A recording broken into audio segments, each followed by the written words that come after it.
Have you ever wondered how nature breathes life into everything around us? It's a fascinating question, isn't it? For in the grand scheme of things, nature is the ultimate life giver, and it does so in the most extraordinary ways. Let's start with oxygen, that vital element we inhale every moment of our lives. It's a product of nature's own manufacturing process, photosynthesis.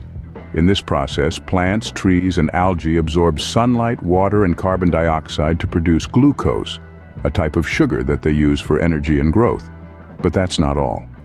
As a byproduct of this process, they release oxygen into our atmosphere. This oxygen, my friends, is what makes life possible. Every creature, from the smallest insect to the largest whale, depends on it to survive. It's carried in our blood, fuels our cells, and powers our brains. Without this oxygen, life as we know it would cease to exist. But nature's generosity doesn't stop at providing oxygen. It also cleans our air. Trees and plants act as natural air purifiers, absorbing pollutants such as carbon dioxide, sulfur dioxide, and nitrogen oxides. By doing so, they help to reduce air pollution and mitigate the impacts of climate change. And then there's the role of nature in supporting all life on Earth. The food we eat, the water we drink, the clothes we wear, the medicines we use, all of these depend on nature.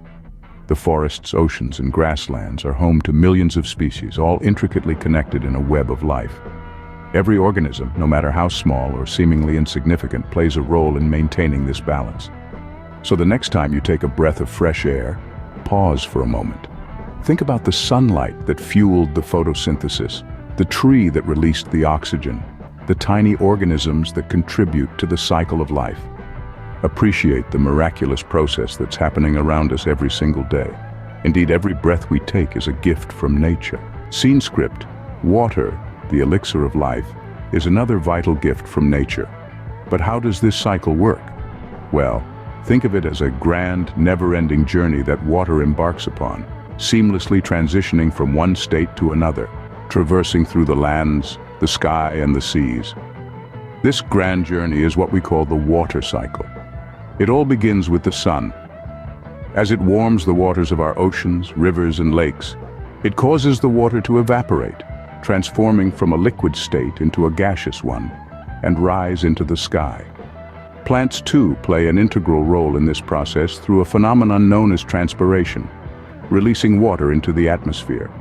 As this water vapor ascends and cools, it transforms back into a liquid or solid state, forming clouds in a process called condensation. When these clouds become too heavy, they release their contents back to the earth in the form of rain or snow, a phase we call precipitation. Rain and snow then replenish our rivers and lakes, quench the thirsty ground, and provide life-sustaining moisture to every living organism. Some of this water seeps into the ground, replenishing our underground reservoirs, known as aquifers, which provide us with fresh drinking water. But the journey doesn't end here. Eventually, this water returns to the ocean, only to start the cycle anew, a continuous loop that ensures life on Earth remains vibrant and diverse. The water cycle is not just a fascinating natural phenomenon, but also a critical life-sustaining process. Every living being, from the tiniest microbe to the largest blue whale, depends on water for survival. It's what makes our planet the blue dot in the cosmos. Clean water is a fundamental necessity for all life forms. It's essential for maintaining biodiversity, sustaining agriculture, supporting our industries, and, most importantly, ensuring our health and well-being. Without nature's water cycle, life as we know it would cease to exist. So let's learn to respect and protect this precious gift, ensuring it continues to nourish and sustain us for generations to come. Scene script. Have you ever considered how nature provides food for every creature on Earth? Just pause for a moment to appreciate the intricate web of life that's all around us. Every creature, from the smallest insect to the largest mammal, is part of a complex food chain that is fueled by nature's pantry. It's a grand buffet table, set out by Mother Nature herself, offering sustenance to all forms of life. Let's start with plants. They are the primary producers, the life givers.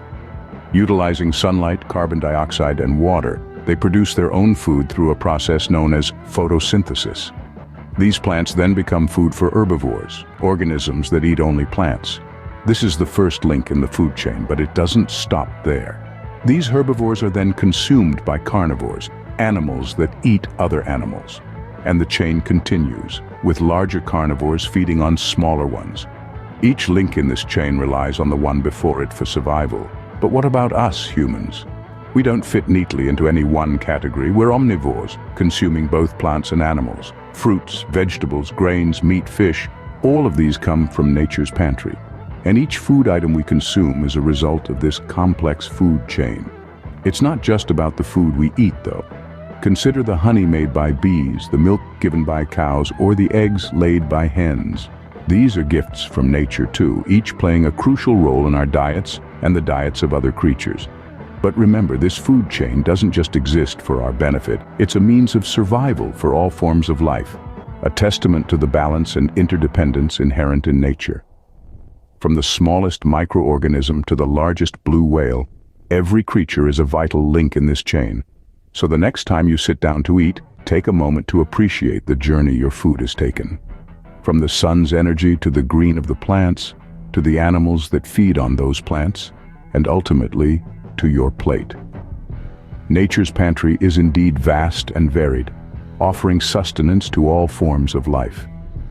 Nature maintains a delicate balance, doesn't it? But what happens when this balance is disrupted? Such a simple question, yet its answer is complex and far-reaching. Let's delve into this together. Imagine nature as an intricately woven tapestry where each thread represents a different species. They all intertwine, supporting and depending on one another in a myriad of ways. This is biodiversity, the variety of life on Earth in all its glorious forms and interactions. It's like an intricate dance where every organism has its part to play and every role is essential to the overall performance. From the tiny hummingbird to the towering oak tree, every species contributes to the balance of nature. They form a network of relationships, each affecting the other in a delicate give and take. It's nature's way of maintaining equilibrium, a perfect harmony that's been fine-tuned over billions of years. But what happens when one thread is pulled out or when a dancer leaves the stage? The answer is simple: the balance is disrupted. Changes in one part of the ecosystem can send ripples throughout the entire system. A decrease in pollinators, like bees for instance, can lead to a decline in the plants they pollinate. This in turn affects the herbivores that rely on these plants for food, and the predators that hunt these herbivores. It's a domino effect, each piece knocking into the next. This is why biodiversity is so crucial. It buffers against such disruptions. It enhances the resilience of ecosystems, helping them withstand and recover from various disturbances. More diverse ecosystems are better equipped to adapt to changes, ensuring the survival of species and the continuation of life processes. But let's not forget, we humans are part of this tapestry too. And just as we are influenced by the balance of nature, we also have the power to influence it, for better or for worse. The choices we make today will determine the health and well-being of our planet tomorrow. Disruptions to nature's balance can have far-reaching consequences, affecting not only wildlife, but also human life. Remember, we are all dancers in this grand performance, and each of our actions counts. Let's strive to keep the rhythm for the sake of our shared home. We've seen how vital nature is for our survival, but what can we do to protect it? The answer lies in our daily choices and actions. It's about the small, simple steps we can all take that collectively make a significant difference. Let's delve into some of these. Reducing waste is a significant step towards protecting nature. We can achieve this in numerous ways, from recycling and composting to simply reducing our consumption. Every piece of plastic not bought is one less in our oceans. Every piece of paper recycled is one less tree cut down. It's as simple as choosing a reusable water bottle over a disposable one, or carrying a cloth bag to the supermarket instead of using plastic bags. Next, let's talk about planting trees. Trees are the lungs of our planet. They absorb carbon dioxide, the primary greenhouse gas emitted through human activities, and give us oxygen in return.